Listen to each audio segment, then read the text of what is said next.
അസ്സലാമു അലൈക്കും വറഹ്മത്തുള്ളാഹി വബറകാതുഹു. അഊദു ബില്ലാഹി മിനശ് ശൈത്താനിർ റജീം. ബിസ്മില്ലാഹിർ റഹ്മാനിർ റഹീം. അൽഹംദുലില്ലാഹി റബ്ബിൽ ആലമീൻ. വസ്സലാത്തു വസ്സലാമു അലാ സയ്യിദിനാ മുഹമ്മദ് വഅലാ ആലി സയ്യിദിനാ മുഹമ്മദ്. നമ്മുടെ ഈ മഹത്തായ സ്ഥാപനത്തിൻ്റെ ജീവവായുവായി ഇതിന് എല്ലാമായി നിലകൊള്ളുന്ന നമ്മുടെ സമുദായത്തിന് ഒരു സൂര്യ വെളിച്ചം നൽകിക്കൊണ്ടിരിക്കുന്ന ആദരണീയനായ general secretary AV Abdurahiman Musliyar അവരുകളെ, പബ്ലിക് സർവീസ് കമ്മീഷനിലെ അംഗം, പ്രത്യേകിച്ചും നമ്മുടെ സമുദായത്തിന്റെ കാര്യങ്ങൾ നോക്കാൻ താൽപര്യമെടുത്തു വരുന്ന എൻ്റെ ബഹുമാന്യനായ സ്നേഹിതൻ ഇസ്മായിൽ സാഹിബ്, ഈ പരിപാടിയിൽ അധ്യക്ഷത വഹിക്കുന്ന മൊയ്ൻ അലി ശിഹാബ് തങ്ങൾ,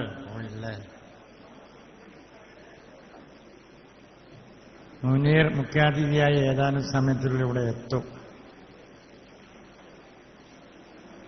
ഇവിടെ സുലാഹുദ്ദീൻ ഫൈസി വിഷയം അവതരിപ്പിച്ച് കാണും എന്ന് ഞാൻ വിശ്വസിക്കുന്നു.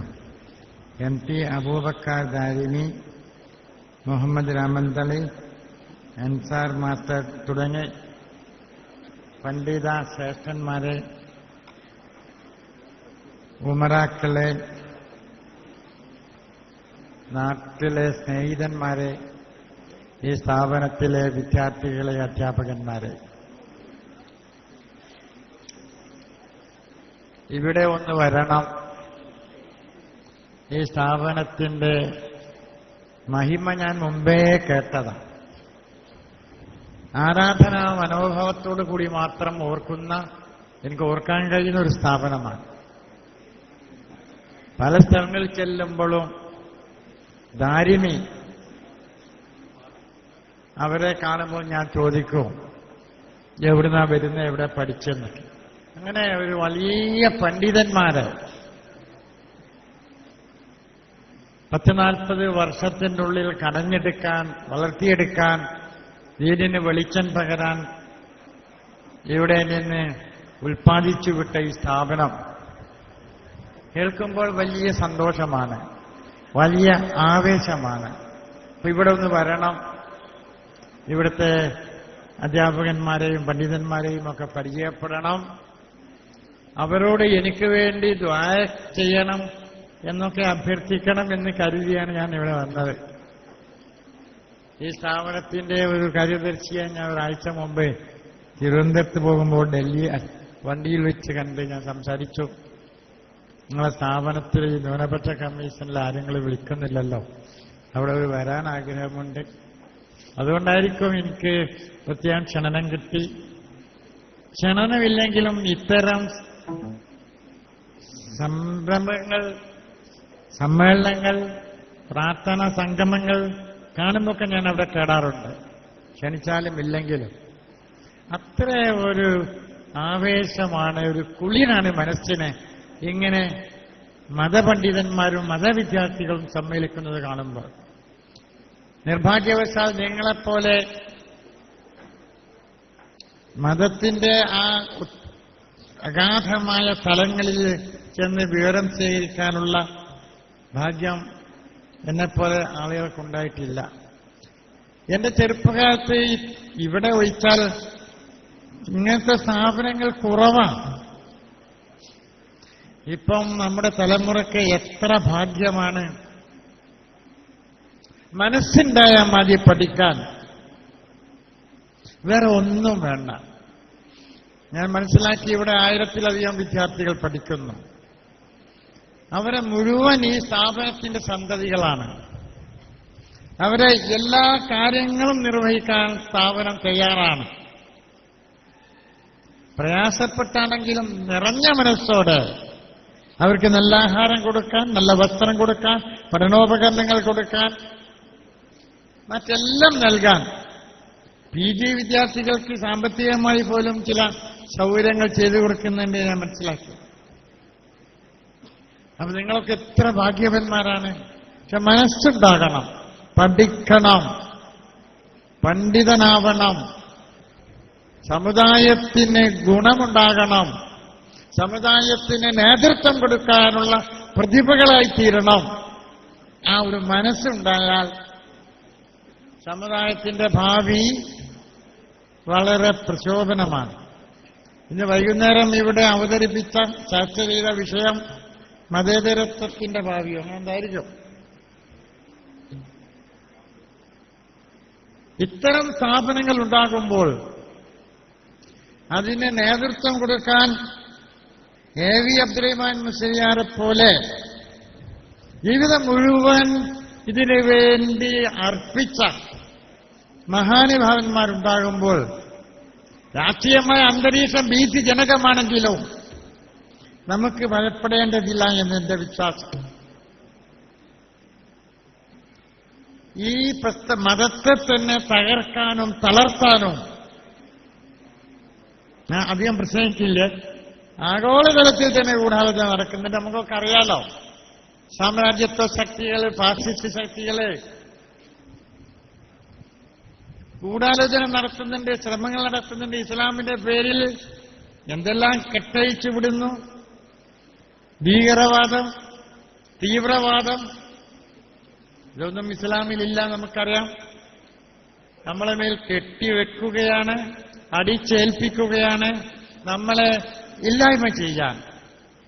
പക്ഷെ ഒരു അക്രമവും ഒരു ഭീകരതയും ലോകത്തെ ഒരു പ്രസ്ഥാനത്തെയും തളർത്തിയിട്ടില്ല, വളർത്തിയിട്ടുമില്ല. ആരൊക്കെ എന്തൊക്കെ കാട്ടിക്കൂട്ടിയാലും നമ്മുടെ പ്രസ്ഥാനം നേർവഴിയിൽ, നന്മയുടെ വഴിയിൽ മുന്നോട്ടു പോകും. കാരണം നമ്മുടെ പ്രസ്ഥാനം അത്ര വിശാലമാണ്. ഖുർആന്റെ മുദ്രാവാക്യം തന്നെ മാനവികതയാണ്. നമ്മുടെ പ്രത്യയശാസ്ത്രത്തിന്റെ അടിക്കൽ തന്നെ മാനവികതയാണ്. മനുഷ്യനെ സ്നേഹിക്കാൻ, മനുഷ്യനെ സഹായിക്കാൻ, മനുഷ്യന് ശ്രേഷ്ഠമായ ഭാവി ഉണ്ടാക്കാൻ അല്ലേ നമ്മളെ പഠിപ്പിച്ചിട്ടുള്ളത്, ഖുർആൻ പഠിപ്പിച്ചിട്ടുള്ളത്, പ്രവാചകൻ പഠിപ്പിച്ചിട്ടുള്ളത്. അവ കാര്യങ്ങളൊക്കെ പറയാൻ ഞാൻ യോഗ്യനുള്ളവരൊക്കെ പറയും. അപ്പൊ നമ്മളെപ്പോലെ, നമ്മുടെ പ്രത്യയശാസ്ത്രം പോലെ, ഖുർആനിനെ പോലെ മാനവികത ഉയർത്തുന്ന ഒരു പ്രസ്ഥാനം, ഒരു ആദർശം, ഒരു വേദം, ഒരു ശാസ്ത്രം ലോകത്തെവിടെയില്ല. എന്തൊക്കെ അക്രമം കാണിച്ചാലും, എന്തെല്ലാം പ്രവർത്തനങ്ങൾ ഉണ്ടായാലും, താൽക്കാലികമായ ക്ഷീണമുണ്ടെങ്കിലും നമ്മൾ ആ വിശ്വാസത്തിന്റെ അഗ്നിജാലുകളുമായി മുന്നോട്ട് പോകുമ്പോൾ നമ്മളെ ആർക്കും തളർത്താനൊന്നും കഴിയുകയില്ല. എനിക്ക് അധികം നാട്യവും പറഞ്ഞോട്, ഞാനിപ്പോ ഒരു സർക്കാർ ഉദ്യോഗസ്ഥനാണ്. നമ്മുടെ കാര്യങ്ങളൊക്കെ നോക്കാൻ ഏൽപ്പിച്ച ഒരാളാണ് ഞാൻ. ഇസ്മായിൽ സാഹിബിന് അറിയാം. പക്ഷെ പറയാതിരിക്കാൻ നിർവാഹമില്ല. നമ്മളിവിടെ വേണ്ട പോയിക്കൊള്ളണം എന്നാ പറയുന്നത്, പാകിസ്ഥാനിലേക്ക് പോകണം എന്നാ പറയുന്നത്. അതിനായിട്ടൊരു വിഭാഗം പാസ്പോർട്ടിനായി തയ്യാറായി നിൽക്കുക.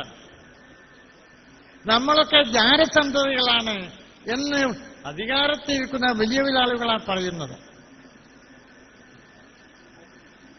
നമ്മുടെ മതേതരത്വം അപകടപ്പെട്ടിരിക്കുന്നു. മതനിരപേക്ഷതയ്ക്കെതിരെ വാളുയർന്നിരിക്കുന്നു. ഇതിനൊക്കെ അതിജീവിക്കാൻ നമുക്ക് സാധിക്കൂ, നമ്മുടെ നേതൃത്വത്തിന് സാധിക്കൂ. നമ്മൾ ഭയപ്പെടേണ്ടതില്ല. പക്ഷേ ഇസ്ലാം അനുസരിച്ച് ജീവിക്കാൻ നമ്മൾ തയ്യാറാവണം. നമ്മൾക്ക് കാണിച്ചു തന്ന സഹാബിമാരുടെ ജീവിതചര്യ, പ്രവാചകന്റെ ജീവിതചര്യ, അത് വെള്ളം ചേർക്കാതെ പകർത്തിയാൽ കാണിച്ചു കൊടുക്കാൻ കഴിയണം. അതാണ് മുസ്ലിം എന്ന് കാണിച്ചു കൊടുക്കാൻ കഴിഞ്ഞാൽ നമ്മൾ ആർക്കും തളർത്താനോ തകർക്കാനോ കഴിയില്ല. നമ്മളെ പാർശ്വവൽക്കരിച്ചുകൊണ്ടിരിക്കുകയാണ്. കുറേ വർഷങ്ങളോളമായി ആനുകൂല്യങ്ങൾ നിഷേധിക്കപ്പെട്ടിരിക്കുകയാണ്, അധികാരങ്ങൾ ഇല്ലാതാക്കിയിരിക്കുകയാണ്. എന്റെ ഇസ്മായിൽ സാഹിബിന് അറിയാം.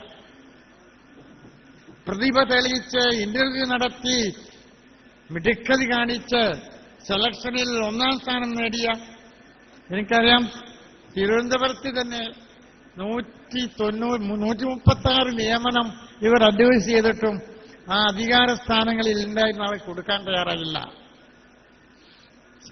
NCA വേക്കൻസി എന്ന് പറയുന്നത് വിശദീകരിക്കില്ല. കുറെ കൊല്ലങ്ങളായി നമ്മുടെ സമുദായത്തിന് കിട്ടേണ്ടത് കിട്ടാതിരുന്നപ്പോൾ ആ സീറ്റ് ഒഴിവ് കിടക്കുക. അതിനാൽ നോൺ കാൻഡിഡേറ്റ് അവൈലബിൾ.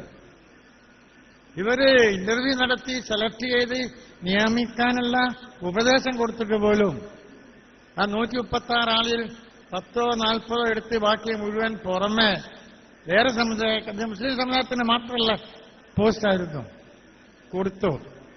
നിർഭാഗ്യവശാൽ കമ്മീഷന്റെ ശ്രദ്ധയിൽ കൊണ്ടുവന്നു.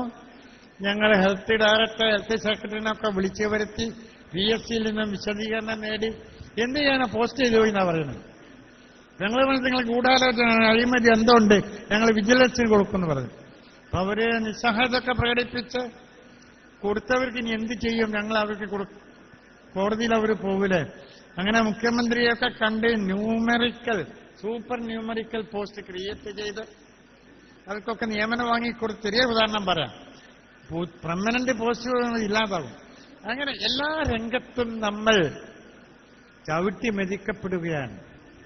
ഇതിനൊക്കെ നോക്കാൻ കുറെയൊക്കെ ന്യൂനപക്ഷ കമ്മീഷന് സാധിക്കും. മറ്റുള്ളവർ അവകാശം വാങ്ങാനല്ല, കൈയിട്ട് വരാനല്ല, നമുക്ക് അർഹതപ്പെട്ടത് ഭരണഘടന അനുവദിച്ചിട്ടുള്ളത് അത് ആരെങ്കിലും തട്ടിയെടുക്കാൻ ശ്രമിച്ച തട്ടരുത്, അവനെ കയ്യെ പിടിക്കാനുള്ള ഒരു ഉപകരണമായി ന്യൂനപക്ഷ കമ്മീഷനെ നിങ്ങൾ കാണണം.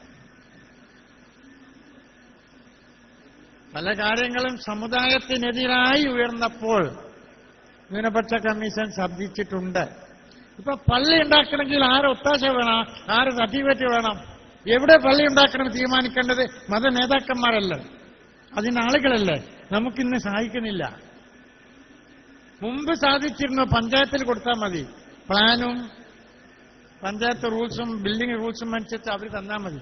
ഇന്ന് പഞ്ചായത്ത് എന്നാ പോരാ, ഇന്ന് കലക്ടർ തരണം. എത്ര ഒരാള് വെറുതെ ഒരു പരാതി എഴുതി കൊടുത്താൽ മതി. അവിടെ പള്ളി ഉണ്ടായാൽ, അവിടെ കബറുണ്ടായാൽ സമുദായ സംഘടനമുണ്ടാവും, സംഘർഷമുണ്ടാവും. അങ്ങനെ 6 കൊല്ലം 7 കൊല്ലം ഒക്കെ കബറിസ്ഥാനത്തിനും പള്ളി നിർമ്മാണത്തിനും അപേക്ഷ കൊടുത്തിട്ടും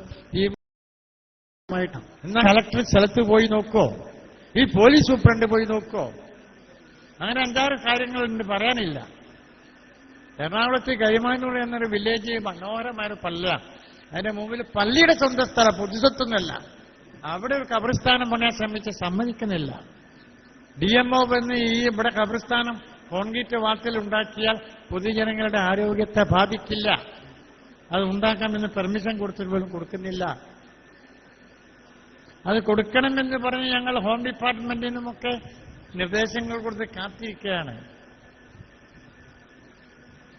തിരുവനന്തപുരത്ത് പൊതുജന നിരത്തിൽ ഒരു വലിയ മഹാമനസ്കൻ ഒരു വലിയ ഡോമിറ്ററി ഉണ്ടാക്കി. ഒരു 10-50 ആളുകൾക്ക് വന്നാൽ താമസിക്കാം. ഫ്രീ ആയി കൊടുക്കുന്ന, വാടക വാങ്ങിയിട്ടല്ല. ഈ ക്യാൻസർ രോഗികളൊക്കെ വന്നാൽ അവരുടെ കൂടെ ഉള്ളവർക്ക് ഫ്രീ ആയി താമസിക്കാനാണ്. അതിന്റെ അടിയിലൊരു പ്രാർത്ഥനാ ഹാളുണ്ട്. അത് നിസ്കാരപ്പള്ളിയാണ്, അവിടെ പ്രാർത്ഥന നടക്കുന്നു. അതുകൊണ്ട് അനുവദിക്കാൻ പാടില്ല, ആക്ഷേപമായി കൂട്ടാൻ അവിടുത്തെ കോർപ്പറേഷൻ ഓർഡർ കൊടുത്തു. പ്രാർത്ഥന നടത്താൻ അവിടെ എന്തെങ്കിലും അപകടം ചാടും. അതിനും കമ്മീഷൻ ഇടപെട്ട് അത് തുറപ്പിച്ച് കോർപ്പറേഷന്റെ നിരോധനമൊക്കെ ഇല്ലായ്മ ഞാൻ ചോദിച്ചു. അങ്ങനെ ഒരുപാട് കാര്യങ്ങൾ കമ്മീഷൻ ചെയ്തുകൊണ്ടിരിക്കുന്നുണ്ട്. ഇത്തരം കാര്യങ്ങളൊക്കെ കമ്മീഷന്റെ ശ്രദ്ധയിൽപ്പെടുത്തിയാൽ കമ്മീഷൻ സമയത്ത് തന്നെ ഇടപെടും. നമ്മുടെ ആളുകൾക്ക് പീഡനമുണ്ടായാൽ, കേസുണ്ടായാൽ, എന്ത് കാര്യമായാലും നമ്മുടെ ന്യൂനപക്ഷങ്ങൾ, ക്രിസ്ത്യാനികളും ഇവിടെയിലെ ന്യൂനപക്ഷങ്ങളുടെ അവകാശങ്ങൾ, പ്രയാസങ്ങൾ, ഇതൊക്കെ നോക്കാനുള്ളൊരു കമ്മീഷനാണ്. പടച്ചവന്റെ തൗഫീക്ക് കൊണ്ട് കുറേയൊക്കെ ഞങ്ങൾ ചെയ്തു വരികയാണ്. ആ രംഗത്ത് ഞങ്ങളെ മുഴുവൻ ശ്രമമുണ്ടാകും. ഞാൻ നിങ്ങളോട് അഭ്യർത്ഥിക്കാനുള്ളത്, ഇന്നത്തെ ഈ രാഷ്ട്രീയ സാമൂഹ്യ അന്തരീക്ഷത്തിൽ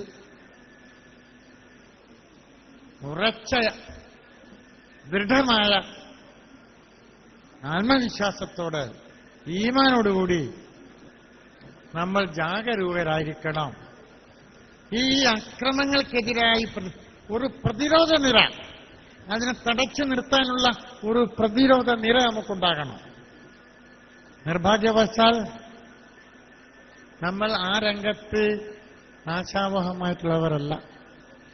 ഖുർആൻ തന്നെ അനുശാസിക്കുന്നത് നിങ്ങൾ ഭിന്നിക്കരുത്. ഖുർആന്റെ അനുശാസനാണ് ഉസ്താദിനെ പറയാം. ഇത് പല കാരണങ്ങൾ കൊണ്ട് നമ്മൾ പല തട്ടുകളിലാണ്. അതൊന്നും ഇപ്പൊ ഒന്നാകാൻ വയ്യ. ആരും വിചാരിച്ചത് നടക്കൂല, ഒന്നാക്കാനും കഴിയില്ല. പക്ഷെ ഒരു കാര്യം ചെയ്തുകൂടാ, ഞങ്ങൾ ഈ രാഷ്ട്രീയക്കാര് പല തട്ടുകളിലുള്ളവരാണ്. പക്ഷെ ഞങ്ങളൊരു മുന്നണി ഉണ്ടാക്കും, ഒരു പൊതു പരിപാടി ഉണ്ടാക്കും, എന്നിട്ട് ഞങ്ങൾ ഭരണം പങ്കിട്ടെടുക്കും.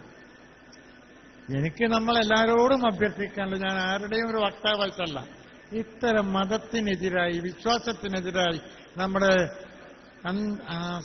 വിശ്വത്തിനെതിരായി ശബ്ദമുയരുമ്പോൾ അതിനെ ഒരു പൊതു എതിർക്കാനുള്ള ഒരു പൊതു പ്രതിരോധ നിര ആവശ്യമില്ല എന്നൊരു സജഷൻ ഞാൻ മഹാരഥന്മാരുടെ മുമ്പിൽ വെക്കുകയാണ്. ഇവരൊക്കെയാണല്ലേ നമുക്ക് വെളിച്ചം തരേണ്ടവര്. ഭൂമിയിലെ നക്ഷത്രങ്ങളാണ് പണ്ഡിതന്മാരെന്നാണ് പറയുന്നത്. ഈ ഇരുട്ടിൽ നിന്ന് വെളിച്ചം കാണിച്ചു തരാനുള്ളവരാണ്. അങ്ങനെ ഒരു പ്രതിരോധ നിരക്ക്, ഒരു കൂട്ടായ്മ ഉണ്ടാകണം. അതിന് അങ്ങനെ ഒരു സജഷൻ ഇവരുടെ മുമ്പിൽ, നേതാക്കന്മാരുടെ മുമ്പിലും പണ്ഡിതന്മാരുടെ മുമ്പിൽ വെക്കുകയാണ്. പല സംഘടനകളുണ്ടായ നല്ലതാ, പല സ്ഥാപനങ്ങളൊക്കെ ഉണ്ടായിക്കൊള്ളട്ടെ. പക്ഷെ മതത്തിനെതിരായുള്ള ആക്രമണങ്ങൾ ഉണ്ടാകുമ്പോൾ അതിനെ എതിർക്കാനുള്ള ഒരു കൂട്ടായ്മ കാലഘട്ടത്തിന്റെ ആവശ്യമാണെന്ന് വലിയ ഒരു അഭിപ്രായമാണ്. നേതൃത്വ മുമ്പിൽ അഭിപ്രായം വെച്ചുകൊണ്ട് ഈ മഹാസ്ഥാപനം, മുമ്പ് ഇതിലും വലിയ വലിയ സ്ഥാപനം നമ്മുടെ പഴയ ചരിത്രം നോക്കിയാൽ ബൈത്തുൽ ഹുക്മ, ലോകത്തെ വലിയ വലിയ പണ്ഡിത സർവകലാശാലകൾ, ഗവേഷണ കേന്ദ്രങ്ങൾ, അതൊക്കെ നമ്മുടേതായിരുന്നു. അത് കുറേയൊക്കെ നശിപ്പിക്കപ്പെട്ടു പോയി. അതൊക്കെ വീണ്ടെടുക്കാൻ നമ്മളെല്ലാം ശ്രമിക്കണം. ഈ സ്ഥാപനം ഒരു മഹത്തായ സ്ഥാപനം. ഞാൻ എത്ര പുകഴ്ത്തിയാൽ നന്നാവില്ല. എന്റെ നാട്ടിലൊരു പള്ളിയിൽ മുദരിസ് ദാരിമിയാണ്. അങ്ങനെ എവിടെ ചെന്നാലും ദാരിമികൾ ധാരാളം കാണാം. പണ്ഡിതന്മാരെ, ശ്രേഷ്ഠന്മാരെ വാർത്തുവിടുന്ന ഈ വലിയ സ്ഥാപനം അള്ളാഹുവിന്റെ, ഞാൻ ചോദിച്ചവരോട് എങ്ങനെയെന്ന്, അള്ളാഹുവിന്റെ ഖുദ്റത്ത് തന്നെ, സമുദായ സ്നായികളുടെ ഔദാര്യം കൊണ്ട് തന്നെ ഇത് ഇനിയും വളരണം. ഇതൊരു സർവകലാശാലയായി ഉയരണം. യുടെ നേതൃത്വത്തിൽ ശ്രമിച്ചാൽ ഒന്നും നേടാൻ കഴിയാത്ത ഇല്ലല്ലോ. ഒരു വലിയ ഇസ്ലാമിക സർവകലാശാലകൾ, ആരെയും സേവയൊന്നും വേണ്ട, അതിന് ഉയരണം. അങ്ങനെ ഭൗതികവും ആത്മീയവുമായ വിദ്യാഭ്യാസത്തെ സമന്വയിപ്പിച്ചുകൊണ്ട് എല്ലാ രംഗങ്ങളിലും, ശാസ്ത്ര സാഹിത്യ രംഗങ്ങളിൽ നമ്മുടെ കുട്ടികളെ വളർത്തിയെടുത്ത് അവരൊക്കെ സമുദായത്തിന്റെ അഭിമാന വാചനങ്ങളായി, അധികാരമുണ്ടെങ്കിലേ ആളുകൾ ഗൗനിക്കൂ, പദവിയുണ്ടെങ്കിലേ സമുദായത്തിന് വിലയുള്ളൂ.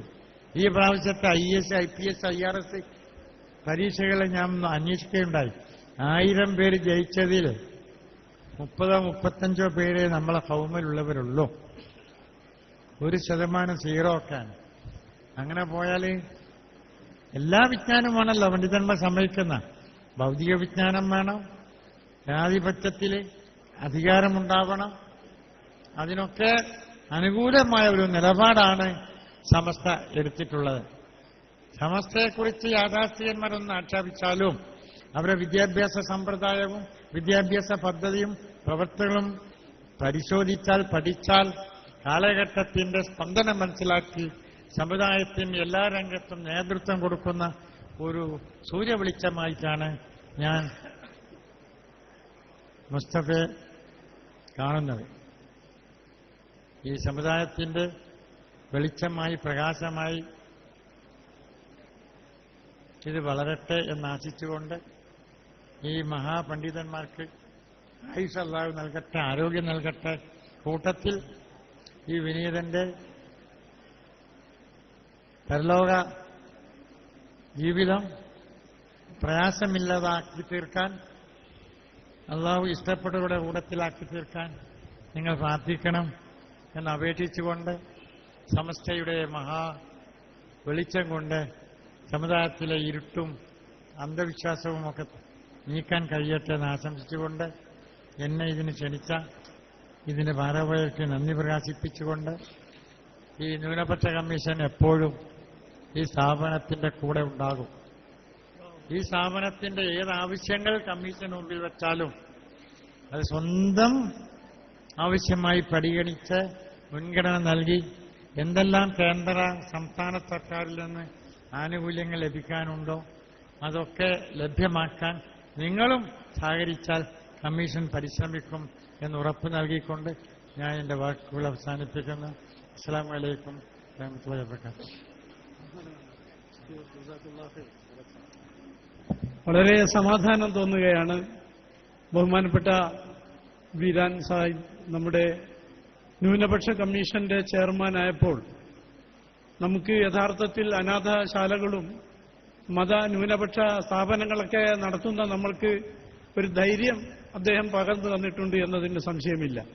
ഈയിടെയായി നമ്മുടെ സുപ്രീം കോടതിയിൽ നിന്ന് ഒരു ചീഫ് ജസ്റ്റിസ് ഒരു പ്രഖ്യാപനം നടത്തിയപ്പോൾ നമ്മളുടെ മനസ്സിന് എന്തൊന്നില്ലാത്ത സമാധാനമുണ്ടായി. അതായത് അദ്ദേഹം പറഞ്ഞത്, നമ്മുടെ ഇന്ത്യൻ ഭരണഘടന നിലനിൽക്കുന്ന കാലത്തോളം ഈ അസഹിഷ്ണുതയെ ന്യൂനപക്ഷ സമുദായം ഭയക്കണ്ട, ഭരണഘടനയനുസരിച്ച് ന്യൂനപക്ഷത്തോടു ഒപ്പം ഈ നിയമം ഉണ്ടാകും, നിയമവ്യവസ്ഥിതി ഉണ്ടാകുമെന്ന് ആ ജസ്റ്റിസ് നമുക്ക് ഉറപ്പു തന്നപ്പോൾ ഉണ്ടായ ആ സമാധാനമാണ് ബഹുമാനപ്പെട്ട വീരാൻകുട്ടി സാഹിബ് ന്യൂനപക്ഷ കമ്മീഷൻ ചെയർമാനായപ്പോൾ നമുക്കുണ്ടായത് എന്ന് ഞാൻ പറയാൻ ആഗ്രഹിക്കുകയാണ്. കാരണം ഞാനത് അദ്ദേഹത്തിന്റെ ഈ പ്രസംഗം ഇതേപോലെ മുമ്പ് ഞാൻ കേട്ടിട്ടില്ല. പക്ഷേ പല യതീംഖാന സ്ഥാപനങ്ങളുടെ പ്രശ്നങ്ങളിൽ പക്ഷ കമ്മീഷൻ ശരിക്കും ഇടപെട്ട് അവരുടെ പ്രശ്നങ്ങൾക്ക് പരിഹാരം നൽകിയത് ഞാൻ അറിയുകയുണ്ടായി. പക്ഷേ അദ്ദേഹത്തിന്റെ ഈ ആവേശകരമായ ഐമാനികമായ ഒരു ഇസ്ലാമിക ബന്ധമുള്ള ആ പ്രസംഗം നേരിട്ട് കേട്ടപ്പോൾ ഏത് തരത്തിലാണ് അദ്ദേഹത്തിന് വേണ്ടി പ്രാർത്ഥിക്കേണ്ടത്, എങ്ങനെയാണ് അഭിനന്ദിക്കേണ്ടതെന്ന് ഞാൻ ചിന്തിക്കുകയാണ്. അല്ലാഹു തആല ദീനിന്റെ സ്നേഹിക്കുന്ന ഈ ന്യൂനപക്ഷ കമ്മീഷൻ ചെയർമാനെ അല്ലാഹു സുബ്ഹാനഹു വ തആല ഉന്നതങ്ങളിൽ എത്തിക്കുകയും ഇസ്സത്തും പ്രതാപവും അല്ലാഹു തആല പ്രദാനം ചെയ്യുകയും ചെയ്യട്ടെ. ഈ സ്ഥാപനത്തിനും മറ്റും എന്തു വന്നാലും എന്ത് വേണ്ടി വന്നാലും ഇതാ ഞങ്ങളതിന് സന്നദ്ധമാണെന്ന പ്രഖ്യാപനം മുമ്പ് അങ്ങനെ വ്യക്തമായി പരസ്യമായി പ്രഖ്യാപിക്കുന്ന ഉദ്യോഗസ്ഥന്മാരെ മന്ത്രിമാരെ നമ്മൾ അപൂർവമായിട്ടേ കണ്ടിട്ടുള്ളൂ. പണ്ട് നമുക്ക് മലപ്പുറത്ത് അങ്ങനെയുള്ള ഒരു പണ്ട് കാലത്ത് നമുക്ക് കുരുക്കളുണ്ടായിരുന്നു, വിദ്യാഭ്യാസ മന്ത്രിയായിരുന്ന കാലത്തൊക്കെ.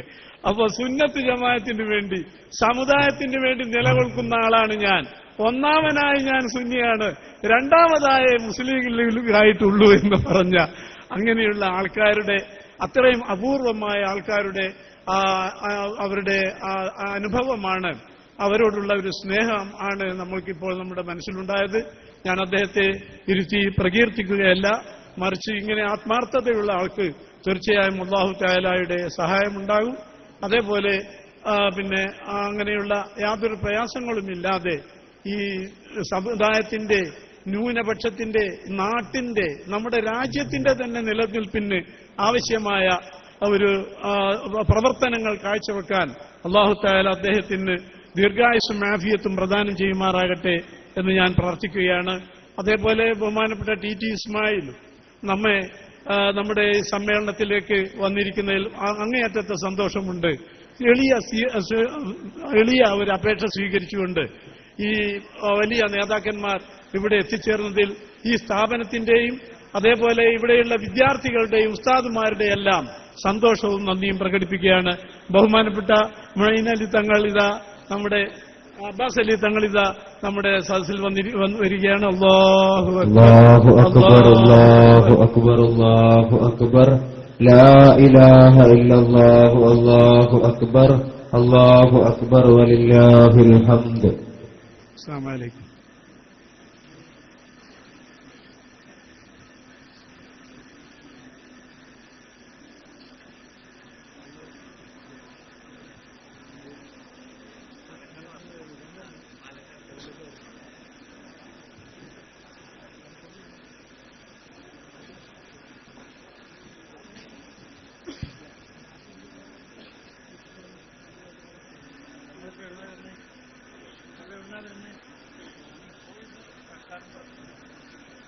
രണ്ടു വാക്ക് ആശംസ അറിയിക്കുന്നതിനു വേണ്ടി PSC മെമ്പർ TT ഇസ്മായിൽ സാഹിബിനെ ആദരപുരസ്സരം ക്ഷണിക്കുന്നു. അസ്സലാമു അലൈക്കും വറഹ്മത്തുള്ളാഹി. ബിസ്മില്ലാഹിൽ അൽഹംദുലില്ലാഹ് വസ്സലാത്തു വസ്സലാമു അലാ അഷ്റഫുൽ മുർസലീൻ വഅലാ ആലിഹി വസഹ്ബിഹി അജ്മഈൻ അമ്മാ ബഅദ്. ആദരണീയനായ അധ്യക്ഷൻ, സമാദരണീയനായ സയ്യിദ് അബ്ബാസ് അലി ശിഹാബ് തങ്ങൾ,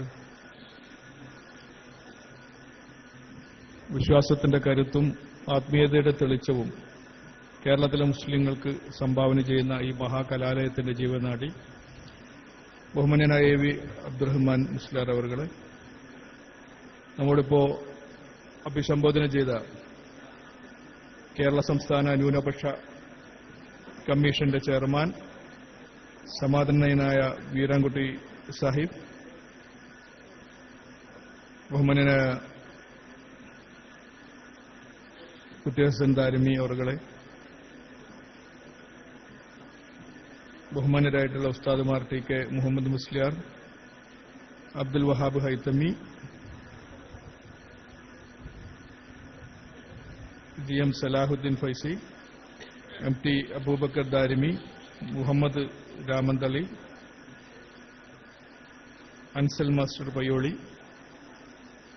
മറ്റ് സമാദരണീയരായിട്ടുള്ള പണ്ഡിതന്മാരെ, സാദാത്തുക്കളെ, സഹപ്രവർത്തക സുഹൃത്തുക്കളെ, ഒരു വലിയ പ്രസംഗത്തിനുള്ള സമയമല്ല എന്ന് ഞാൻ മനസ്സിലാക്കുന്നു. ബഹുമാനപ്പെട്ട വീരാൻകുട്ടി സാഹിബ് വളരെ വിശദമായ കാര്യങ്ങൾ ധരിപ്പിച്ചു.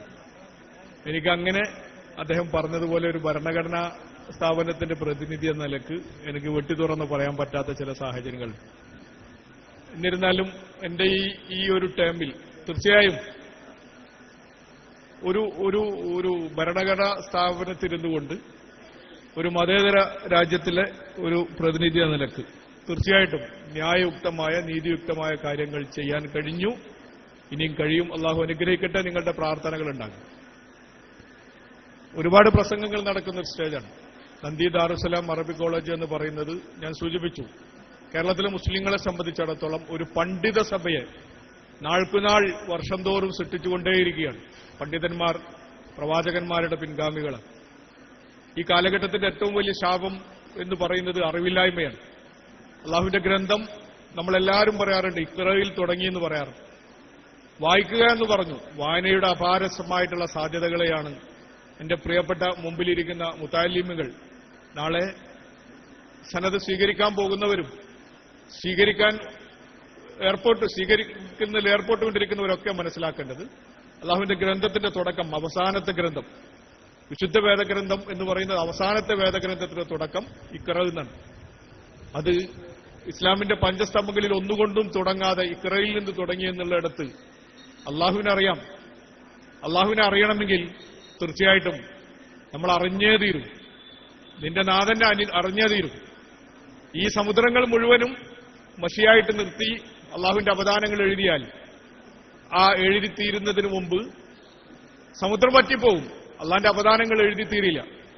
ഇനി വേറൊരു സമുദ്രം നിങ്ങൾ കൊണ്ടുവന്നാൽ പോലും അള്ളാന്റെ അവദാനങ്ങൾ എഴുതിത്തീരില്ല. അതാണ് അള്ളാഹു. അതാണ് എന്റെയും നിന്റെയും നമ്മുടെയൊക്കെ ഈ ബ്രഹ്മാണ്ഡത്തിന്റെ രക്ഷകൻ, സൃഷ്ടാവ്, എല്ലാം അള്ളാഹുവാണ്. അപ്പോൾ ഇത് സമൂഹത്തിന് പറഞ്ഞു കൊടുക്കാൻ കഴിയണം. അത് മുസ്ലിങ്ങൾ അങ്ങനെയായിരുന്നു. എല്ലാ കാലത്തും മുസ്ലിങ്ങൾ അറിവിന്റെ കാര്യത്തിൽ ഏറ്റവും മഹനീയരായിരുന്നു മുസ്ലിങ്ങൾ. ഇപ്പോൾ 2015 ഇപ്പോൾ ആഘോഷിച്ചുകൊണ്ടിരിക്കുന്നത്. 2015 കടന്നുപോകുന്ന വർഷത്തിൽ ഇത് ലൈറ്റ് ഇയർ ആയിട്ട് ഞാൻ നിങ്ങളുടെ അറിവിലേക്ക്, നിങ്ങളുടെ അറിയുന്ന അറിവിലേക്ക് ഞാൻ ഓർമ്മപ്പെടുത്തുകയാണ്. 2015 ലൈറ്റ് ഇയറാണ്. ലൈറ്റ് ഇയർ ആഘോഷിക്കുന്നത് ഐൻസ്റ്റീന് വേണ്ടിയിട്ടോ ന്യൂട്ടന് വേണ്ടിയിട്ടോ അല്ലെങ്കിൽ സ്റ്റീഫൻ ഹോക്കിൻസിന് വേണ്ടിയിട്ടോ ഒന്നൊന്നല്ല. ഫിസിക്സിലെയും കെമിസ്ട്രിയിലെയും അധീവന്മാരായിട്ടുള്ള നമ്മൾ പേരുകേട്ട ഈ സയന്റിസ്റ്റുകൾക്കൊന്നും വേണ്ടിയിട്ടല്ല 2015. ഐക്യരാഷ്ട്ര സംഘടനയുടെ യുനെസ്കോ, എന്റെ സിസ്റ്റർ ഓർഗനൈസേഷനാണ് യുനെസ്കോ.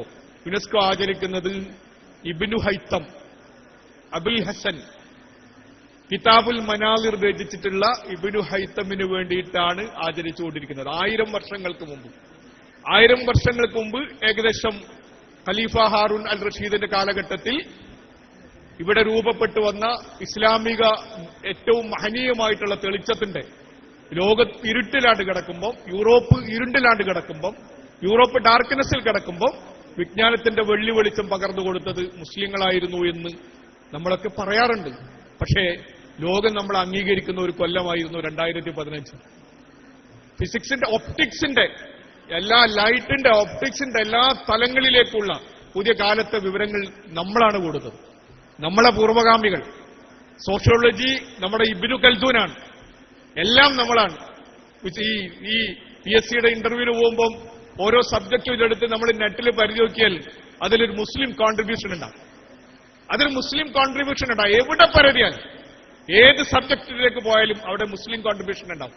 പിന്നെ എവിടെ വെച്ച് പോയിട്ടാണ് നമ്മൾ വിജ്ഞാനം വിശ്വാസിയുടെ കളഞ്ഞുപോയ സത്താണ് എന്ന് പറയുന്ന മഹാനായ പ്രവാചകൻ സല്ലല്ലാഹു അലൈഹി വസല്ലമയുടെ ഈ മഹത് വാക്യം എവിടെ വെച്ചാണ് മറഞ്ഞുപോയത് എന്ന് വളരെ ഗൗരവപൂർവ്വം ആലോചിക്കണം.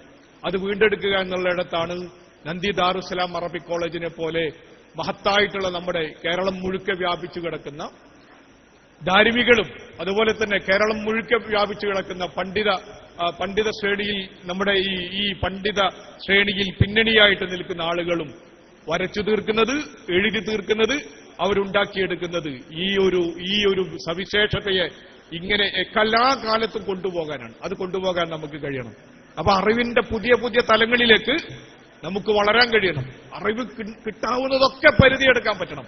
അള്ളാഹുവിന്റെ പ്രവാചകൻ സല്ലല്ലാഹു അലൈഹി വസല്ലം യുദ്ധത്തിൽ തടവുകാരായിട്ട് പിടിക്കപ്പെട്ട ആളുകൾക്ക് മോചനദ്രവ്യം, ഇന്നത്തെ കാലത്ത് നമുക്കറിയാം യുദ്ധം എന്താണ് ഇന്നത്തെ കാലം എന്ന് പറയാം. അള്ളാഹുവിന്റെ പ്രവാചകൻ സല്ലല്ലാഹു അലൈഹി വസല്ലം അവർക്ക് മോചനദ്രവ്യമായിട്ട് പറഞ്ഞത് സത്യവിശ്വാസികൾക്ക് അക്ഷരം പഠിപ്പിച്ചു കൊടുക്കാതെ. ഇപ്പോഴാണ് നമ്മൾ അക്ഷരം അഗ്നിയാണെന്നുള്ള പാട്ട് കേൾക്കുന്നത്.